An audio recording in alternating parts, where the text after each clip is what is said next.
How's it going, everybody? It's Pilot Flame, and we are back with another FPL live stream. Apologies for not being able to do either preview or deadline stream last week. Was super busy. Things came up, so I wasn't able to do it. But I was able to get that one video out so that you can answer questions, or I can answer questions on the video if you did have any concerns before the FPL deadline. But today, we're going to be going through our preview stream. We're going to be taking a look at how we did in Game Week 6. The title of the stream is Massive Red.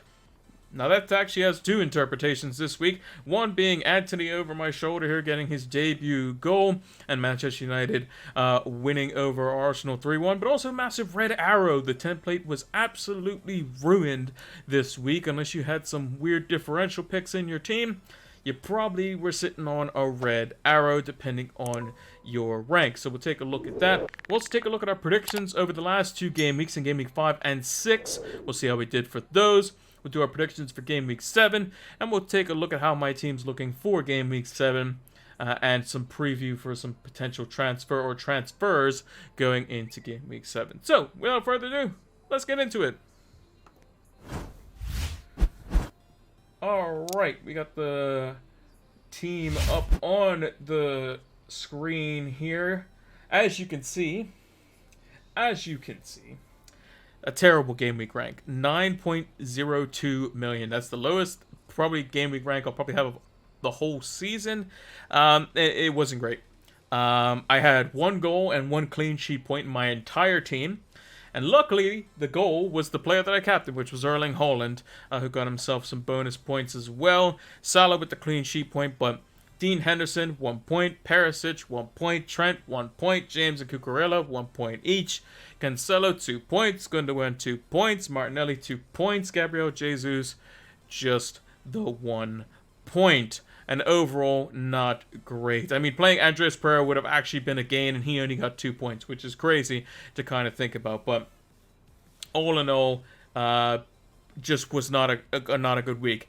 Double Chelsea defense didn't pay off. If you had double City defense, didn't pay off. If you had double Liverpool defense, especially if you had Robertson and Trent Alexander-Arnold, just trying to fix something on my phone here while I'm talking about that as well. It didn't pay off, basically. So yeah, the template didn't do well at all. I mean, Jurgen Klopp literally hooked both the likes of Robertson and Trent off at basically 59 minutes, which is just a bit frustrating. Well, actually, it was Tsimikas. He benched Robertson, and he brought Robertson on. So even if you did foresee that coming, and you brought Tsimikas into your team, you still got ruined as well. Trent coming off before the 60-minute mark when the game ended 0-0. If you probably didn't wake up in time for the game or whatever and saw, oh, 0-0 for Liverpool. Oh, I have double Liverpool defense, probably fine. You see Robertson's bench comes on in the 59th minute. You see Trent didn't get 60 minutes either. So that was probably a bit disappointing. And then Mo Salah's first shot of the whole game was 96th minute or something crazy like that. So yeah, really weird there. If you had Man City, it was Haaland and De Bruyne that got the returns. If you had Arsenal, if only Bukayo Saka managed to get the return there. There wasn't very many clean sheets, and the only clean sheets that really were out there were Newcastle. So if you had the likes of basically Nick Pope and Trippier, then you probably got a green arrow this week. Also, if you probably had the likes of Marcus Rashford, who was a differential pick going into this week as well, or some were picking him up over the last couple of weeks as a potential midfielder, he was one that did well. Leandro Trossard, McAllister, and Gross all got returns as well. But yeah, basically you needed one of those 5 players if you wanted to have any chance of a green arrow this week, depending on your rank most likely. Otherwise, you were sitting on a red like myself. So our red arrow took us down to 1.45 million, which is, I think, just lower than what we or just ahead of what we had 2 weeks ago before our green arrow, which was really good.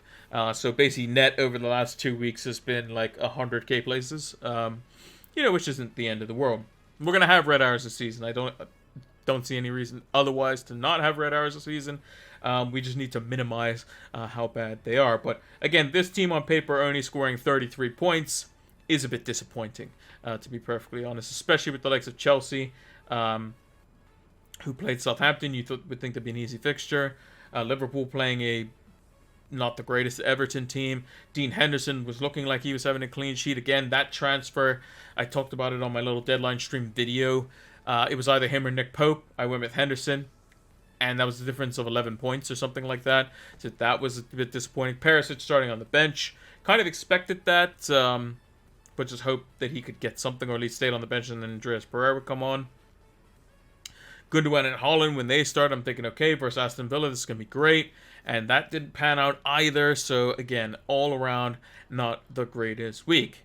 Now, let's take a look at our predictions for the last 2 weeks. So, we have our snippet tool here. Our screenshot of the predictions. Where is it to? There it is. So we're going to go through how we did on those two weeks as well. I'm going to have to remind myself of who actually did what in Game Week 5. Our last, I got our notebook here. Our last 3 weeks have been quite good. We definitely improved from Game Week 1. We've gotten 3 out of 5 differentials twice and 1 out of 5 differentials twice as well. So an average of 2 out of 5, which isn't great. We want to get at least 3 out of 5. And when I say differentials, that also includes the clean sheet as well. And we've got 11, 8, and 9 points in the last 3 weeks, which is pretty good. And if you basically aren't familiar with how our point system works, basically, if you get the exact score right, you get 3 points. If you get just the result right, so had I predicted as in this case, Crystal Palace versus Brentford being a draw, like let's say I predicted 0-0, I would get just the 1 point, and if I got it wrong, like how I actually did when I predicted Crystal Palace to win 2-1, you get 0 points. So let's go through that. So 0 points on that. I predicted Crystal Palace to win. They did not, just the draw. Brighton versus Fulham. I expected Brighton to win this one. It was the other way around, so we got that one wrong as well. Southampton versus Chelsea. Oh wait, no, Chelsea didn't play Southampton this week. They played them last week. They played West Ham this week. Predicted Chelsea to win. That didn't go the way either. Leeds versus Everton. That ended up in a draw. I expected Leeds to win, so we got that one wrong. Arsenal versus Villa. I predicted 3-0 and ended up being 2-1, so we got 1 point there. Wolves Bournemouth. I predicted Wolves to win 1-0. They didn't even score in that game, so nothing there. City Nottingham Forest 6-0 victory in favor of Manchester City. So we get the 1 point there because we predicted 3-0. West Ham versus Spurs. I predicted 2-0 in favor of Spurs. It ended up being 1-1, so we got that one wrong there. We got the correct score with the Liverpool versus Newcastle game, so we got 3 points for that. And Man United, we get the result, so we get the 1 point there. So just under the score that what we would want to get. We usually want to get 5 results at least, right? And then additionally 1 correct score. So overall, the 6 points total, getting under 50% on our predictions, which is not the greatest. A clean sheet for Wolves, though, however, and Jose Sa did quite well. Malacia would have got himself a clean sheet for Manchester United. Sinistera, I believe, got himself a goal in this one. He did. And Cristiano Ronaldo was a differential, but he did not score or assist in the game versus Leicester. That was Sancho and Marcus Rashford that got the returns in that one. So 4 out of 5 on the differentials. So that was pretty good. Just the points were a bit lacking. So that's for game week 5. We'll just note that down before I go to take the screenshot of the next one here. Note that down. Then we got game week 6. So let's take if I go to, these are our fixtures from game week 6. This is the game week just gone. Let me bring it up on my second monitor here. There we go.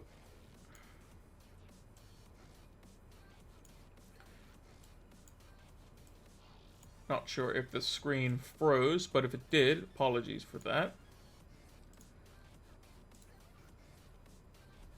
There we go, and the tweet's already in place.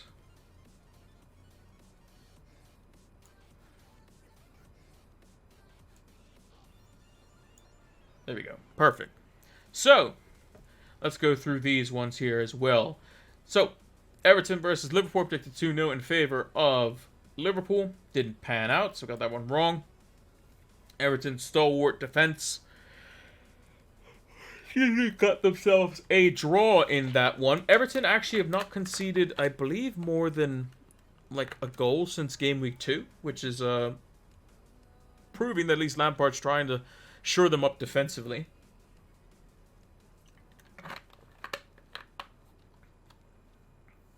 However, they do have issues offensively, which is a bit of a problem. They need to score goals if they want to pick up 3 points. Brentford versus Leeds. I knew it was going to be goals in that one, just didn't think it was going to be 7 of them. Predicted 2-2. Ended up being a victory for Brentford 5-2. Ivan Toney with a hat-trick in that one. So got that one wrong. Chelsea, I predicted to draw 1-1 with West Ham. It probably should have been a draw. Controversial VAR at the very end of the game with Jared Bowen and Mendy. But nonetheless, Chelsea come away with the 3 points. So we got that one wrong, as we predicted 1-1. Crystal Palace versus Newcastle. I predicted 2-2. Ended up being 0-0, so we get the 1 point for that one. Forest versus Bournemouth. I predicted 2-0 in favor of Forest. It was looking like that at halftime, but Bournemouth coming with 3 second-half goals, getting themselves the victory. So that one was incorrect. Spurs, I predicted 2-0. They ended up getting 2-1. Mitrovic getting the goal for Fulham. So the 1 point there. I predicted Wolves Southampton to be 1-1. It ended up being 1-0 in favor of Wolves, so we got that one incorrect. As the Man City game as well, 1-1 was definitely not the scoreline most managers would have predicted in that one. So we got that one wrong as well. Brighton, we did predict a victory, although by 2-1, not 5-2. Again, 2-5-2 scorelines is pretty crazy. So just the 1 point there. And then United Arsenal would have been 2-1 as it wasn't for Marcus Rashford's second goal. So we still get the 1 point there. So again, we did worse this week. Just the 4 points, a bit disappointing on these last 2 weeks as well. Clean sheet wise, Forrest was definitely not the one to go for. Neither was Dean Henderson. Doherty, I believe, did not get any returns, and he didn't even start as far as I remember. Thought he would do, which is a bit unfortunate. Leandro Trossard, however, got himself quite a couple of returns. They're playing quite well in that one, in the 5-2 victory over Leicester. And then Julian Alvarez did not get a return in the game and did not start either. So that one was disappointing on the differential front. 1 out of 5. So we got to pick it up for game week 7. We definitely have to pick it up and do better in this one.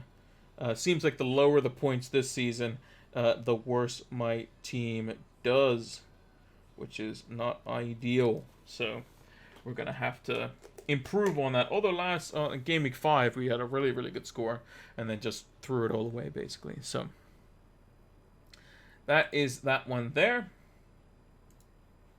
Now let's move on to our predictions for this week. So we got our fancy notepad out here. I say fancy, very old-fashioned, but it works. Gets the job done. Fulham versus Chelsea. I think Fulham are going to cause Chelsea a lot of problems. Fulham are at home, but I just think that Chelsea are going to look to bounce back from their,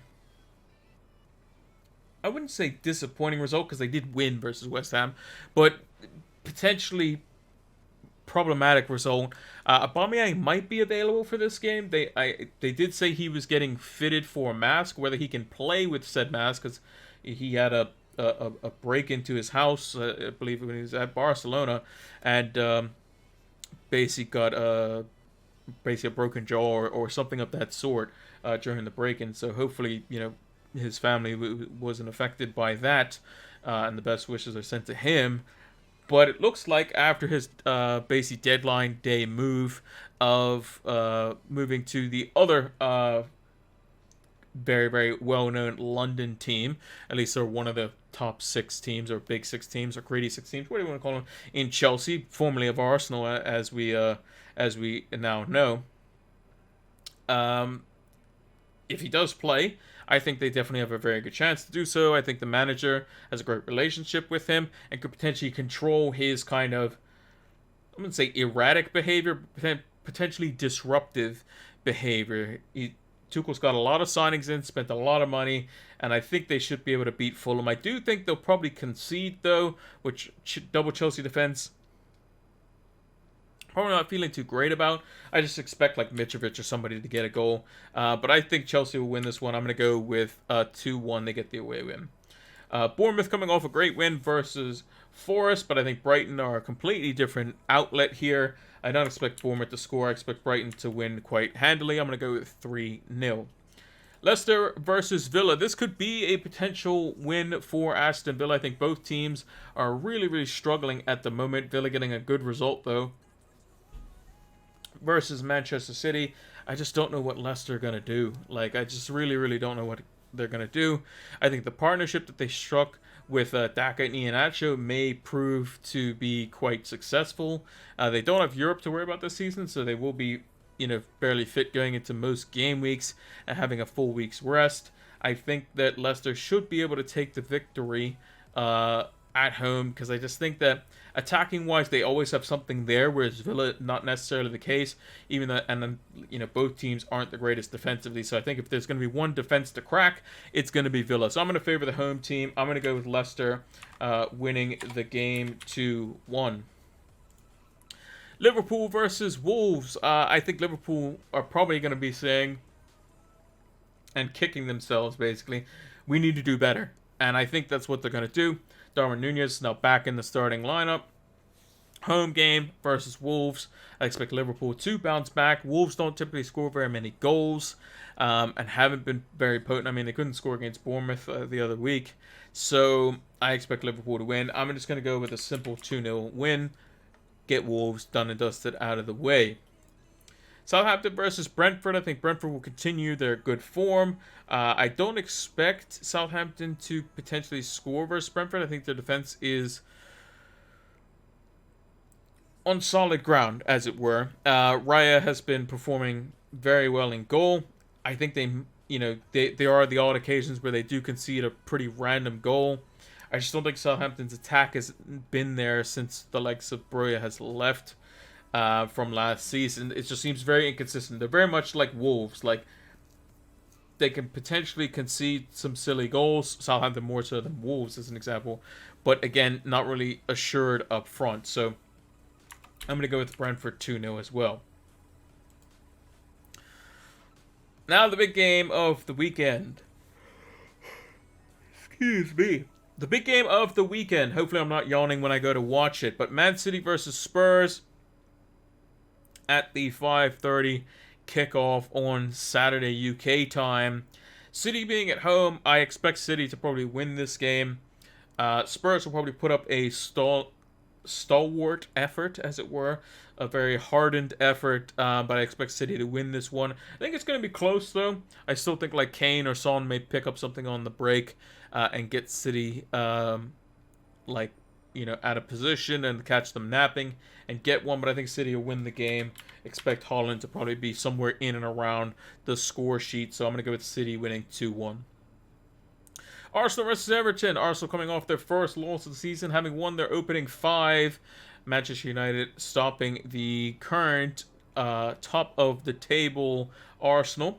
But I think they should be able to beat Everton. I think they should do it quite easily. I think Everton's defense have proven to be quite resilient, although Arsenal should have no problems with them. I'm going to go with a 2-0 win. West Ham versus Newcastle. Bit of an interesting one to call this one.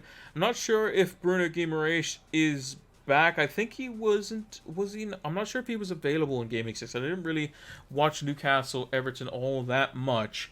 I just saw that basically Nick Pope made a bazillion saves. But if he is back, then that definitely helps them out quite a lot. I still think Newcastle are probably going to be, probably on the better side of the chances, as it were. And we'll probably see more of the ball, even though West Ham will be at home. West Ham coming off a very disappointing defeat to Chelsea and probably were robbed a point in the end, all things considered. I just see this probably going the way of Newcastle. I think the away team gets the 3 points here. I'm going to go with a 2-1 victory in favor of Newcastle. Crystal Palace versus Manchester United. Crystal Palace are a very difficult team to deal with.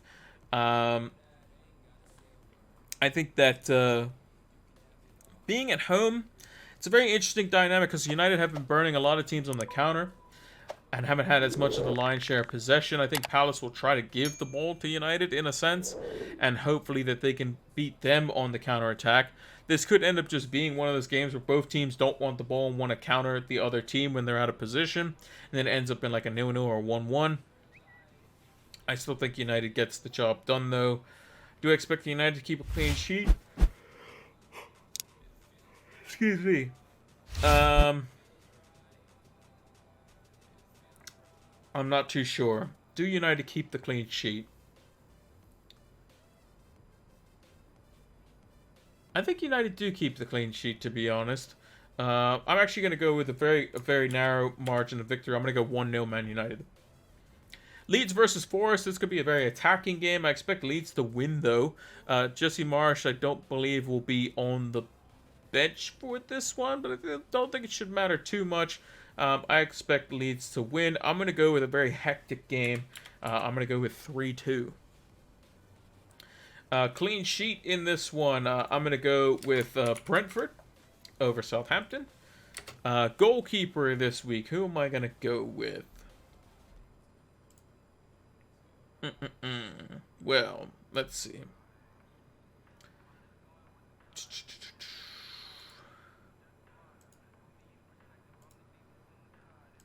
Let's see. Is there any team possible of keeping a clean sheet that I haven't put down for a clean sheet this week?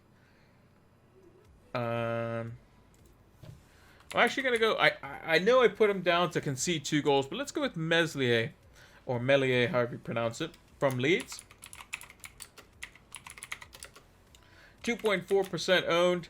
Could potentially, if he does save quite a few shots, and Forest aren't as clinical, then potentially Leeds could keep themselves a clean sheet.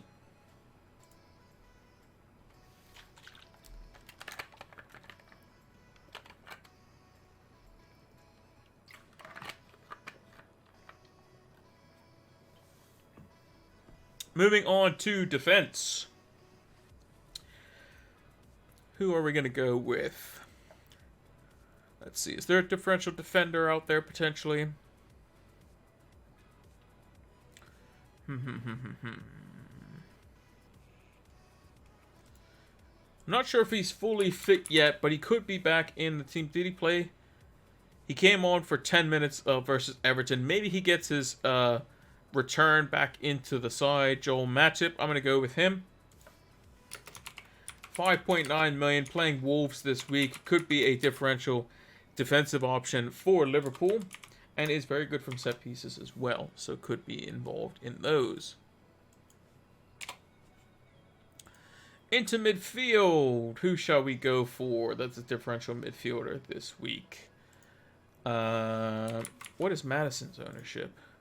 Madison, 2.9%. Let's go for him versus Aston Villa. I think he really needs to show up if they're going to have any chance of basically making the game comfortable versus Aston Villa.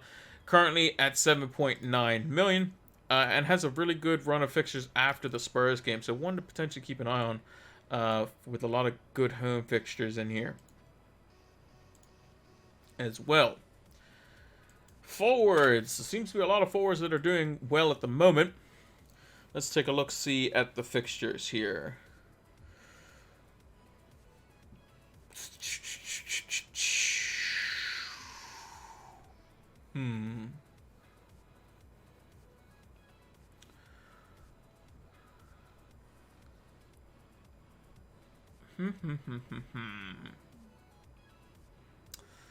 I know who he can go for. He got himself a goal and an assist in the last one. Got himself 90 minutes. Could potentially be used again. I think Patson Daka could be on as a differential pick as well.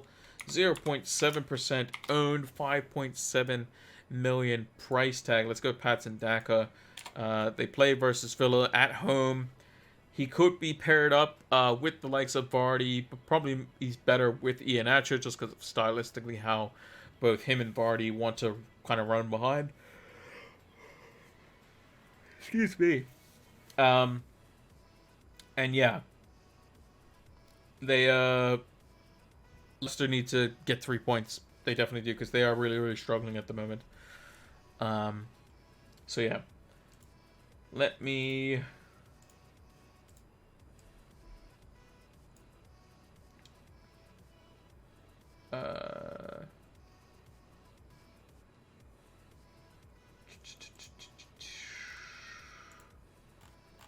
let me just post these pics here real quick so that everyone can see them over on Twitter.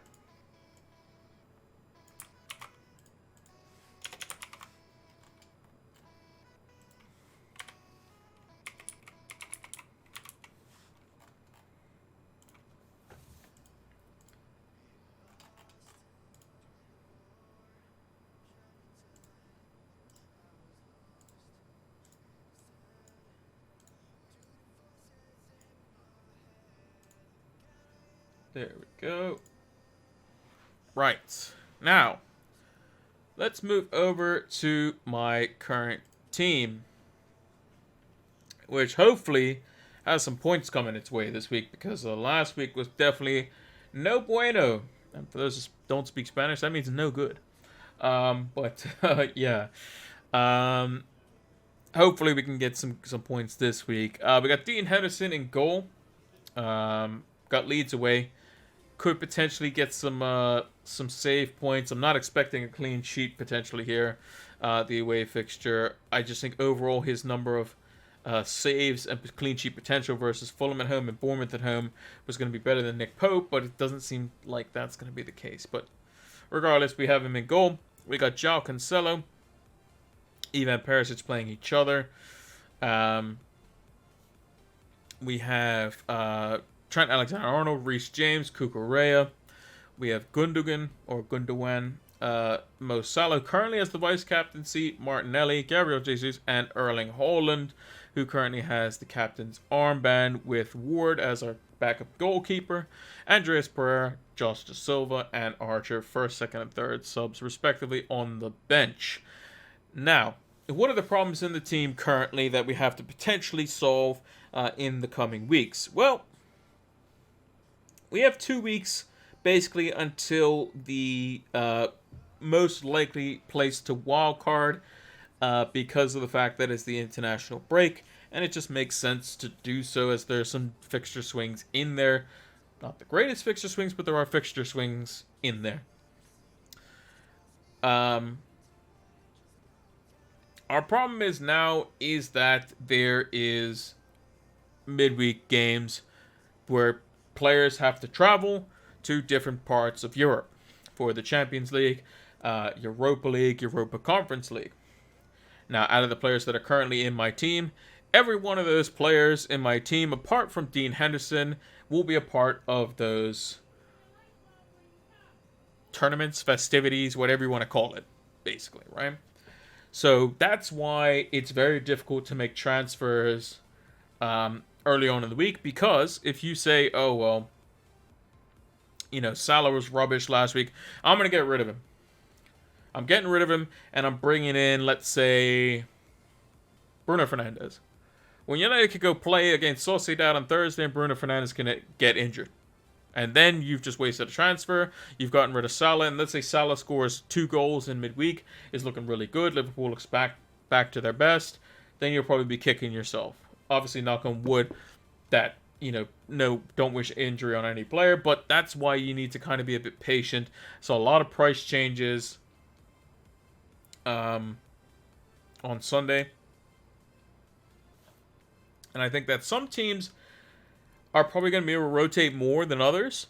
So as an example, I think West Ham, Arsenal, Man United in Europa League, especially in Europa Conference League, they should be able to rotate pretty comfortably, mainly due to the fact that the opposition that they're playing isn't going to be the greatest. So as an example, Man United could field a team with Dubravka or Heaton in goal, with Luke Shaw, Wan-Bissaka, Maguire, Lindelof, Fred, Casemiro to get him some match fitness, Donny van de Beek, Alanga, Garnacho, and Ronaldo if they wanted to. And basically that team hasn't played more than 30 minutes on the weekend, and you can play that pretty much that full team, and that's a full 11 completely swapped out. Now, is that team good enough to win against Sociedad? It should be, but can they play Eric Ten Hag's style of football? Who knows? Arteta can do the same as well. He can put Matt Turner in goal. He can have Cedric and Tierney come in at fullback, or even Tomiyasu at center back. He can put Ben White at center back rather than playing him at fullback. I'm not sure what other center backs Arsenal actually have, to be honest. Let me see if I go to Arsenal. Nope, that's Aston Villa. Arsenal. So I guess he could play holding. I guess he can play Ben White, or he can play Cedric, and then you can just put Tomiyasu as like just a straight up center back, as it were. In central midfield, he'll probably play Fabio Vieira. He'll probably play Marquinhos maybe out on one of the wings. He will probably still have to play Lokonga. Maybe he'll play him as a single pivot. I think maybe the only repetitive player in there might be Granit Xhaka. Smith Rowe, if he's fit, will almost certainly play out on the left-hand side. If Marquinhos plays on the right-hand side, Fabio Vieira in the middle of the park in the number 10 role. And then you'll have Eddie Nketiah as the sole number 9. I think that's what they'll basically do. So United and Arsenal should be fine for Europa League. Now, that's a bit different when it comes to the FA Cup and Carabao Cup if they play somebody that's a bit on the tougher side. So as an example, I think Chelsea and Man City have each other in the third round of the Carabao Cup. So the likelihood is those teams are probably going to field a team that's probably slightly stronger than what they otherwise would have. So I think rotation-wise for them, it should be fine. For Man City, for Spurs, for Chelsea, and Liverpool, however, bit of a different story. They're going to be playing much tougher opposition.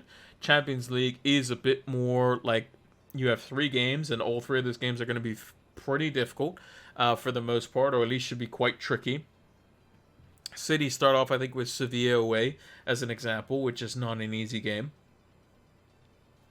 So, is City going to rotate their team heavily and play basically their B team and be good enough to beat Sevilla? Almost certainly, because that's Man City's team. But can Liverpool do that at the moment with the injuries that they have? Potentially not. Can Chelsea do that and get the consistency that they want? Potentially not. Spurs could potentially do that. They have, defenders that could play at center back or transfer out. They have midfielders who can swap in and out. They have a plethora of wing backs. Richarlison could come in for Son, Kane, Kulusevski. They have Lucas Moura when fit to come in as well. So I think that their squad should be good enough to do so. But in their current states, I think City is probably best equipped for that.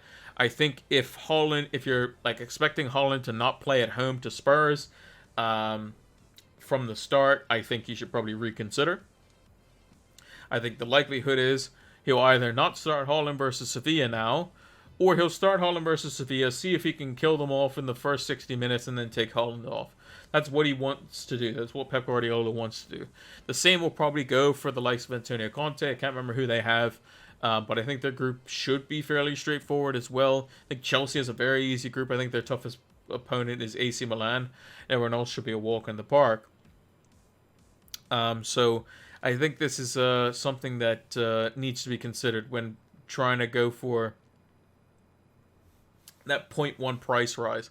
Is it really worth it for those teams? For like Arsenal and Man United and West Ham as well, I think it should be fine. But for the other 4 teams in the Champions League, it could be a bit of a risk. So like as an example, I know that Paris potentially might not play versus Man City. Sessegnon started, looked pretty good on the weekend. If he, Conte says, well, I want to play, I want Sessegnon to play versus Man City, then we'll probably see Perisic start midweek. So until you have that information, then you can kind of say, well, you probably want to wait and see. The thing is, Perisic could start midweek, and then there could be an injury later on that we find out that Sessegnon's just injured for a long time, and then Perisic's going to play week in, week out. If that's the case, then you can keep Perisic. Or if I was like, oh, I want to get rid of, maybe somebody wants to bring in Perisic because they're like, oh, I want to, obviously it's a bad example, but if they want to bring him in and they go to bring him in and then he plays in the Champions League and then gets injured, this is why you have to kind of wait and see. That's why waiting to the press conferences on Friday are going to be so crucial, especially for Chelsea, Liverpool, Spurs, and Man City, for sure. Because we'll definitely have their press conferences on the Friday. And we even get embargoed quotes probably on like the Thursday as well. So that's one to keep an eye on there. But current problems in the team, I would say Salah is definitely a concern at the moment, just based on Liverpool's form. Gundogan is potentially a long-term concern, and Perisic is a long-term concern. And by long-term, I mean 2 weeks, basically, because it's not very long until we potentially could wildcard, but could be a long-term concern. The next game for Perisic is Man City away. If I see him line up in midweek, then almost certainly he will be my transfer out. I expect Gundogan to be a part of Man City's best team. So, I expect him to be involved in the Spurs game. So maybe he's not necessarily the sell. And Salah still has Wolves at home, which could be a fixture where, Liverpool get their, get back to it, what they were doing for, last season, towards the end of last season. But these next 4 fixtures, Chelsea away, Brighton at home, Arsenal away, Man City at home, even West Ham at home could be quite stubborn. Could be a reason to get rid of Salah as well. Maybe a cheeky punt in game week 8 where we get rid of Salah and bring in someone else. Maybe a Kevin De Bruyne.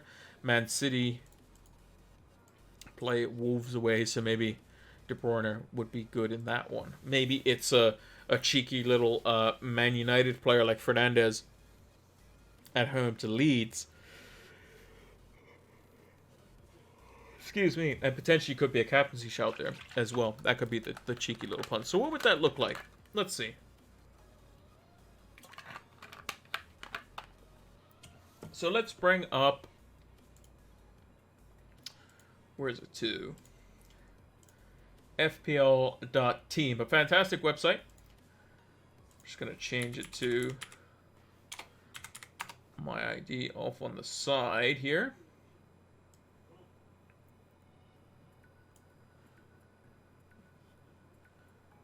There we go. So this is how the team looks. Let me just do that. That's probably better. So the way the team is currently set up is literally how it is set up in the current structure. Now, the most likely transfer that I'm probably going to make is going to be Perisic out, especially if I see him start midweek. Who do they play? Let me see. Tottenham. Tottenham play... Okay, so their first game is Marseille at home. So Marseille... They have Marseille, Eintracht Frankfurt, and Sporting. So their group is fairly straightforward as well, in theory. It is a home fixture, which means they don't have to go... They play in London, and then they go to Manchester on the Saturday. Then they go away to Portugal versus Sporting Lisbon. Then they come back home versus Leicester. Then there's the North London derby, so they stay within London. Then they have to go away to Germany, and then down to the coast versus Brighton. They then have the home fixture versus Eintracht Frankfurt and the home fixture versus Everton. That stuff's all after the international break. But basically, their plan of attack before the international break is going to be Marseille at home, Man City away, Sporting Lisbon away, and Leicester at home. And that's going to be it before they have the North London derby after the international break, which is a very intriguing time to put that, by the way. So yeah, definitely an interesting one. So, who are our options? Well, I mean, we could just get Trippier back in. I mean, we got rid of him. He got a nice haul. Trippier's currently fairly well owned. Has West Ham away this week. We'll have Bournemouth at home the following week. Um, I do like Kieran Trippier, to be honest, as a pick. If we wanted to go with like a 2-week fixture, 2-week fixture punt, we're not going to go near Southampton. We're not going to go near any Forest defenders. Maybe a United defender could be on the cards. Brighton defender. Bournemouth away, Crystal Palace at home. Arsenal defender maybe, because we only have 2 Arsenal currently in the team, could be an option. I think probably Trippier is the one to go for if Perisic does not start. Or if he does start in midweek. So that's what the team would look like. I probably still have the captain's armband on Erling Haaland just because it's Erling Haaland. Just plain and simple, to be honest. And we also, our predicted points went up by 1 when we got rid of Perisic as well, which is good. Then the following week, we have Henderson, Cancelo, Trippier, Trent. We would have double Liverpool versus double Chelsea, which I don't particularly like, to be honest. So maybe this is where we would go for something like Salah out, and we would bring in like a Bruno Fernandes or something like that as a cheeky little one-off captaincy shout versus Leeds at home. Maybe, since we have the extra funds as well, we could potentially go for somebody else that might be good in this game week for a hit. Newcastle would have Bournemouth at home, so maybe Isak would be on the cards. Spurs have Leicester, so that could be another option as well. But yeah, that's kind of what we're looking at the moment. Those sorts of moves there. But as it stands now, this is our current team at the moment. We got Henderson, Cancelo, Perisic, Trent Alexander-Arnold, Reece James, Cucurella, Gundogan, Salah, Martinelli, Holland, and Jesus. Let's update the watch list, actually. Let's go down our watch list. Ederson, I'm going to remove him from the watch list because Man City's fixtures are getting a bit kind of weird at the moment. So we're going to remove him from the watch list currently. Raya, we kind of expect what we expect out of Brentford. His fixtures are going to get a bit weird. He has an away fixture versus Newcastle, Arsenal in Game Week 8. I don't think we're going to be looking at him. Maybe on the wild card, but we'll remove him from the watch list. Trippier is definitely on the watch list. Lewis Dunk, don't really care too much about him. If I'm going to go for someone, I'm going to go for maybe a Brighton attacker, actually. Sterling firmly on the watch list. Luis Diaz I'm going to remove because Nunez and Jota are back. Zaha is on the watch list. Kulusevski I'm going to remove as well with potential rotation. Foden was a little bit of an experiment, but he seems to be potentially a rotation risk, getting 54 and 45 minutes in the last 5 game weeks. Eze, someone who's slowly ticking along. I want to keep an eye on him still because of the fact that his fixtures come game week 8 will definitely lighten up a bit, mainly game week 12. So we'll keep him there. Madison, again, someone I want to keep an eye on. Dewsbury Hall got benched, played 4 games in a row, but then got benched. Going to be interesting to see if he maintains his place, but for now, we'll remove him from the watch list. Same with Jesse Lingard and Michael Elise. Ivan Toney firmly on the watch list. Jamie Vardy, don't really want any part of Leicester at the moment, apart from Madison. Callum Wilson is injured, expected to be back September 11th this game week, but I don't want any parts of that. I think Isak definitely causes rotation problems there. And those are the only people that are currently on the watch list. Players that we want to add to the watch list. Anyone from Arsenal?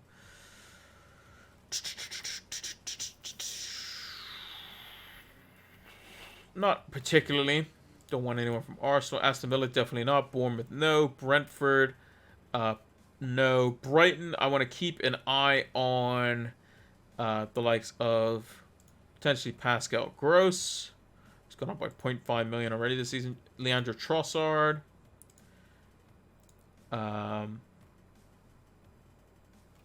Those two I want to definitely keep an eye on as well. We then have Chelsea. Want to keep an eye on Ben Chilwell. Got himself a goal and assist on a substitute appearance. Definitely did well on my wild card last time, so he'll be the only one. Wesley Fofana, his fitness will be very important. Him being 4.4 million could be very good value. Aubameyang's fitness is definitely going to be interesting to me. 9 million could be a steal if he gets the lion's share of the chances there. Crystal Palace, no. Everton, no. Fulham, Mitrovic. Definitely going to be looking at him, especially from Gameweek 8 onwards. Maybe he's the one to go for as a cheeky little -4. We'll be adding him to the watch list as well. Leeds. I just think they're just too overpriced at the moment. Honestly. I mean, Sinisterra would be interesting at 6 million if he was 6 million, but he's only 5.5. He's 6.5. Leicester, no. Liverpool, I think Darwin Nunez has to be in the conversation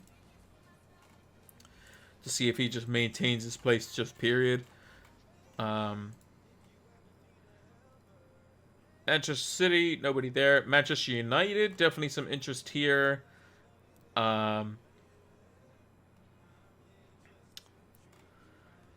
I think Bruno Fernandes is definitely on the watch list for sure. Marcus Rashford has to be involved. I think Anthony, who looks really, really, really good, if he gets more and more match time, he'll be really, really good. I think the fullbacks could potentially be involved, but not going to get too giddy as of yet.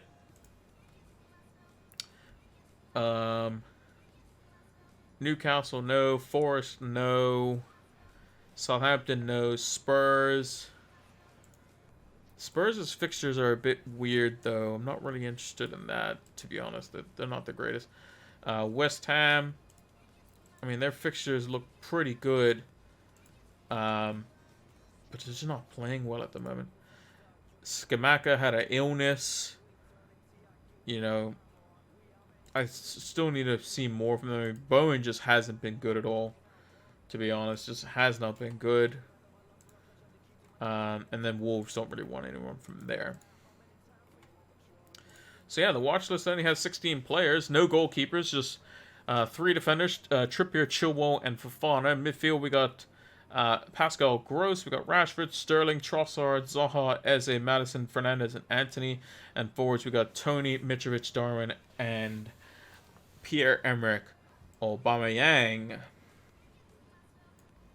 So yeah, I think that's going to do it for the stream today. Make sure to stay tuned for all the content coming up this week. We should have video out on Wednesday. I believe that's going to be... I think I'm going to do a captaincy video. I'm not sure, actually. Lineup preview should be out on Friday. I believe we have a deadline stream this Saturday. We do. So yeah, going to be doing that one there.